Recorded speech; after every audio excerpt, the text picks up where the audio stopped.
Hey everyone, welcome back to Ontario Gardening. Today we're talking about something really fun and exciting and something that I actually see people ask about on different Facebook groups and gardening groups that I'm in all the time. It's about making a tea garden. So I just want to talk to you about two different things, just about how to make one and how to decide on what to grow in one. And then I'm going to show you what I'm growing and how I'm going to effectively be growing my tea garden this year.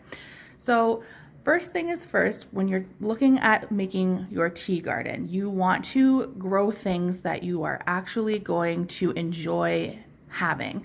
So you don't want to grow things that taste gross to you or that you're not going to enjoy when making your tea. So if you're looking at, growing flowers because you like the taste of flowers, then you can grow those type of things like your marigolds, your echinacea, your dandelions, your chamomile, things like that. If you're into mints, you can grow tons of different mints, and then of course you can grow herbs, things like sages and thymes and parsleys and stuff. Those can all be used in loose teas as well. So I would suggest kind of getting a feel for what it is that you like to enjoy with your tea. Look up online different recipes and stuff that you can make and then grow based on your taste. The second thing that you want to look for when growing a tea garden is if you're looking to treat certain ailments that you have. So if you are looking, so for example, I have pretty bad edema in my feet. So I drink dandelion tea because that is a known property to help combat that. So that's a tea that I ingest. So you might, want to grow some dandelion or go pick some dandelion for yourself to make those teas. So this book here, I want to talk to you about this. It's super inexpensive. I found it on Amazon. I will link it down below. It's called The 20,000 Secrets of Tea.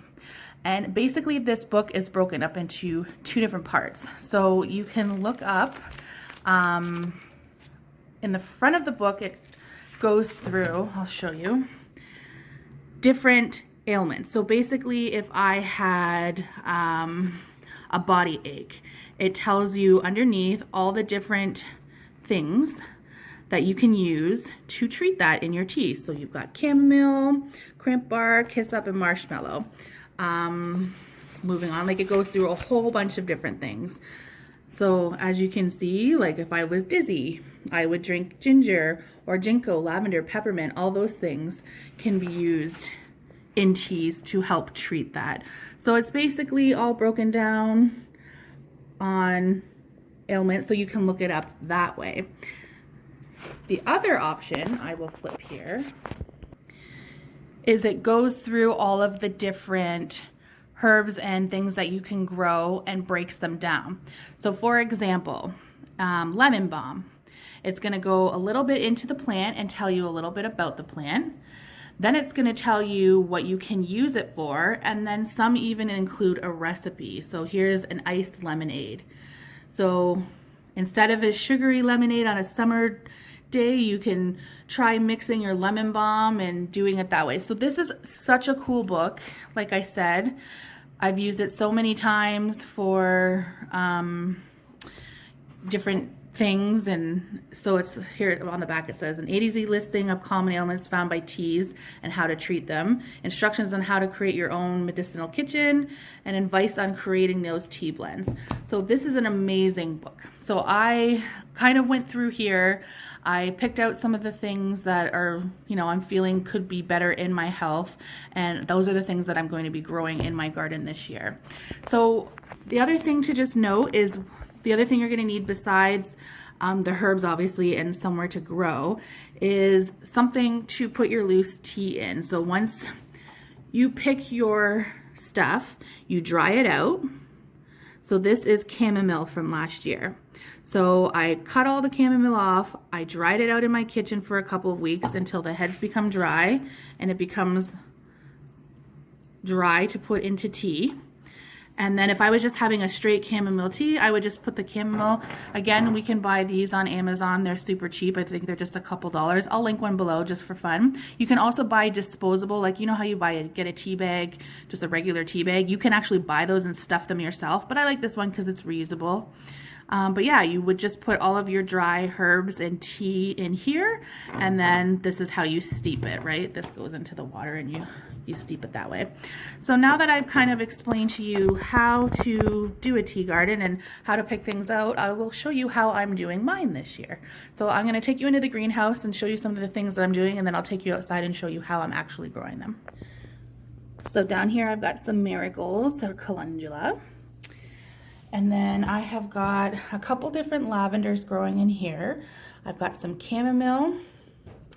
And then over here I've got regular mint, spearmint, peppermint, some lemon balm, some mandarin balm. And then inside in my click and grow I've got a couple different like parsleys and stuff like that. And then I will take you outside and show you a couple other things that I have. So while we were at the nursery yesterday, I picked up a chocolate mint,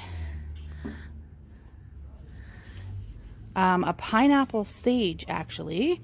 This is amazing, it smells like pineapple, and a strawberry mint. So I also have, if you're looking to put fruit in your teas and dry fruit, I've picked up some strawberries. And then over in my pollinator bush, or sorry, my pollinator garden, I actually planted 2 blueberry bushes. So hopefully those will get a couple blueberries on those and we can dry those out this year. So of course you can grow your tea garden in the ground, in a raised bed, in a container, however you want to do it.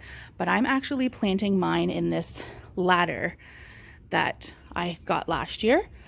So this will be nice because I'll be able to section it off by mints and by herbs and by flower, and I can kind of do it that way and just kind of plant by section. But yeah, so this is how I'm going to plant this year, is in this ladder. I'll get it planted and then I can show you guys what it looks like when it's done if you're interested. I'm going to do that off camera because you really don't need to see me plant it.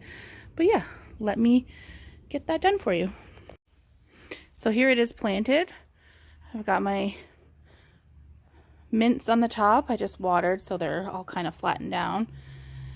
And then I've got the balms and the sage in the middle, or on the third tier there, and then I've got all my chamomile on the bottom. Unfortunately the lavender didn't fit, so I'm going to go throw that in my pollinator garden. But yeah, that is the tea garden. I highly suggest growing some herbs for tea if you can. We will talk to you soon. Bye.